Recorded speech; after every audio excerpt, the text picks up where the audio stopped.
Hello YouTube, I am your boy Corn Nut. We are playing Need for Speed Unbound today. I have got a build that I think is one of the best for the 570. Many people will be using this McLaren because it's one of the only ones you can buy early on, and this is what you need to do to unlock the McLaren F1. And so if you are looking to make a competent, really good S-Class build, I've got it for you. And so this is going to be it right now. I want to give you just a quick rundown. I was using this GTR, won a lot of races with it. Top speed's 211, does 0 to 60 2.8.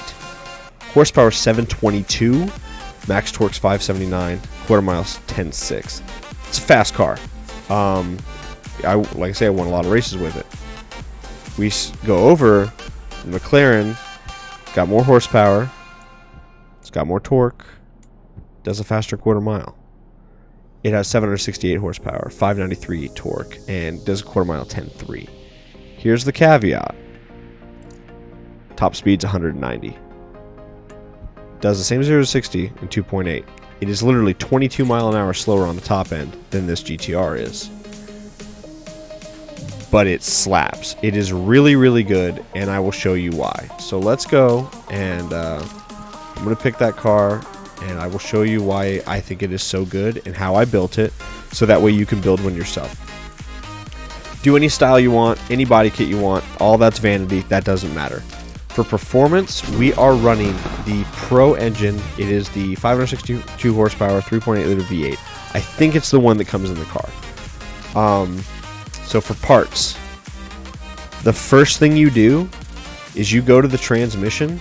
It comes with this 7-speed in it.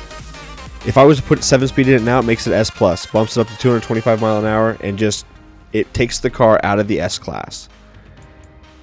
Put the sport tranny in it. It nerfs the car a bunch, makes the top speed a lot lower. By putting this transmission in the car, you are now able to add lots of horsepower, lots of performance parts, and it is really, really competitive.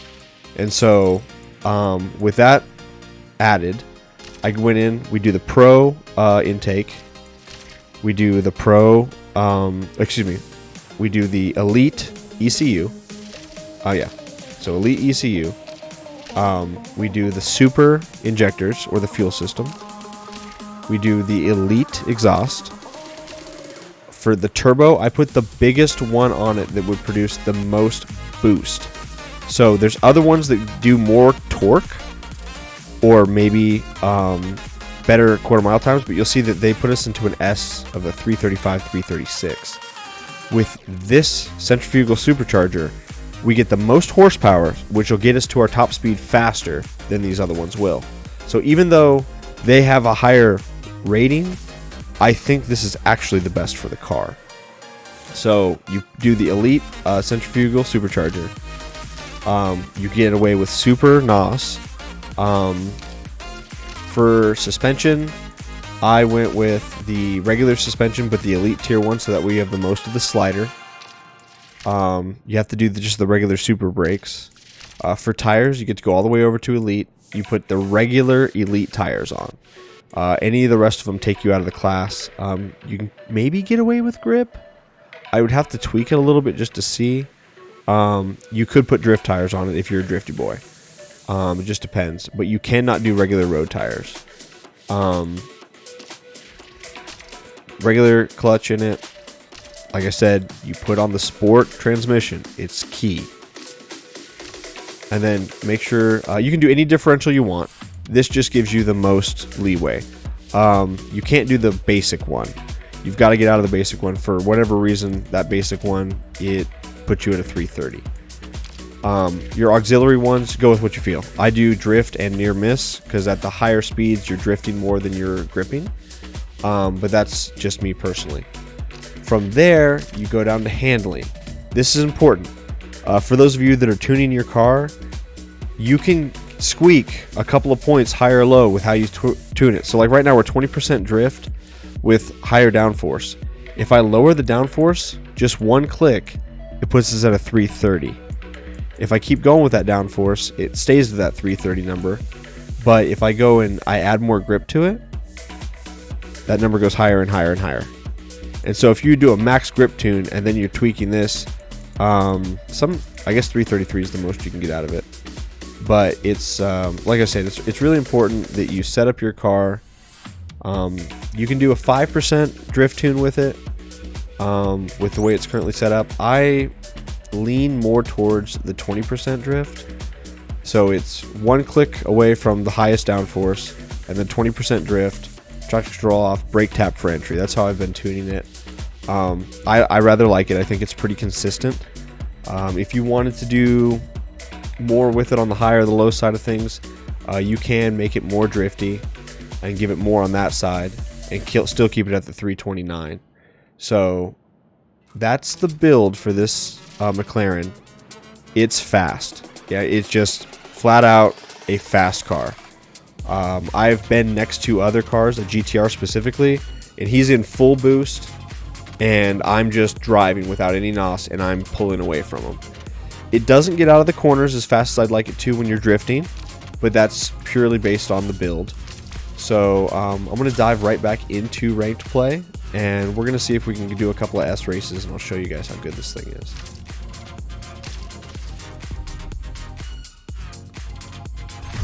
We're going to decline that because we want to go and do an S-Class race. I'm not a huge fan of the McLaren itself, where I wasn't. The first time I did the build, I didn't do the build with that transmission, and the car felt sluggish. The GTR was faster. It had more horsepower. It got out of the corners better. It was just a better car all around.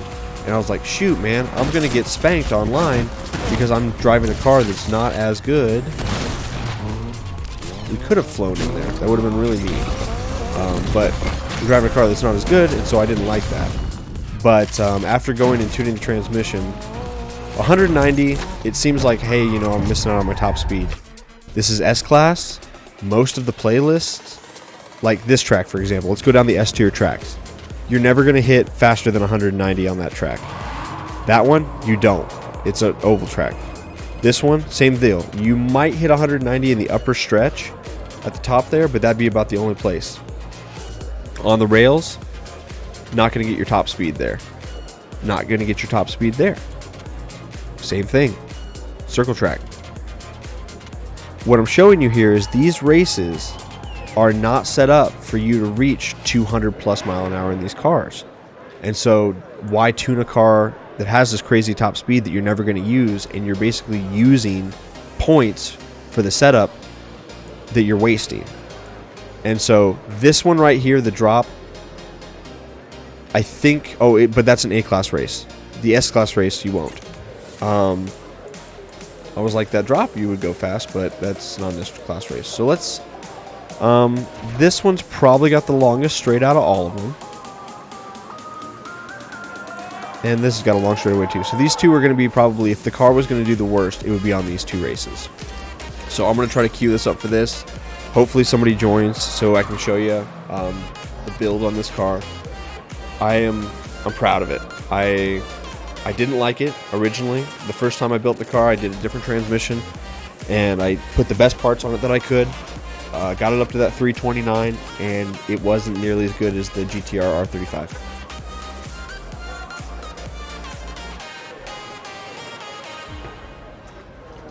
That's what we're all about here, is building competitive cars. So like between the two, right? 211, 190. But you look at that horsepower number, we've got way more horsepower and more torque, and we do a quarter mile faster. McLaren's better. On paper, both those cars are the same stats. They're built to the same level. But this McLaren is faster than that GTR is. And I mean, I'm not saying the GTR is like the best S-Class car, but it's one that I was using. The reason that like I said, we have the McLaren is because we're trying to get the McLaren F1, right? And so you have to do a bunch of S-Class races. So if you're going to build a car, you're going to end up building this 570 more than likely. And so we might as well make it as competitive as humanly possible. All right, so we're done using turbo. Look at the yards. Let me not look at the yards. we are constantly walking away from our opponent here. I'm not going to use boost. I'm just going to show you that this car, well, he keeps going off the track. So this is the longest straightaway out of probably any of the races. We would just now be hitting top speed if I was using NOS. So we're topped out. This is when the other cars would start to gain on us, but we got to our top speed faster than they did. So I think that they wouldn't have hit 190 as fast as we did.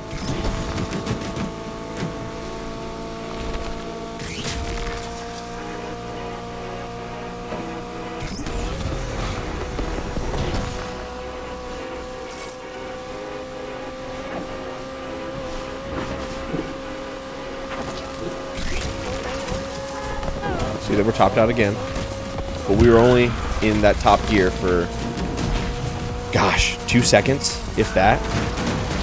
So I don't think we're really hurting ourselves by having a lower top speed on this car for the type of races that are out there. Now, if you're just highway rolling, online, free roam with your buddies, this might suffer a little bit. But if you're actually competitive racing PvP, I think this is a very, very strong PvP build for this car. I need to add that as a caveat always. Like,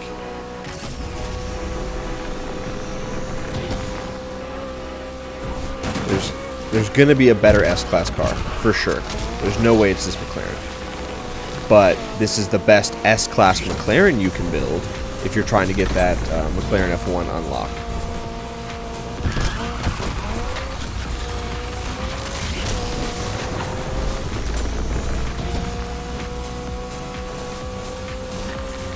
There's a very good chance we are going to DNF our opponent.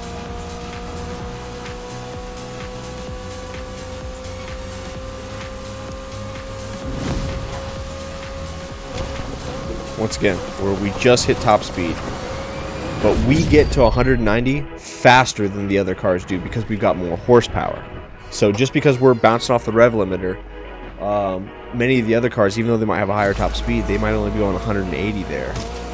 So there's some give and take, but I think in this case, taking 25 mile an hour off the top end, we're not really losing anything because we were never going to get there anyway.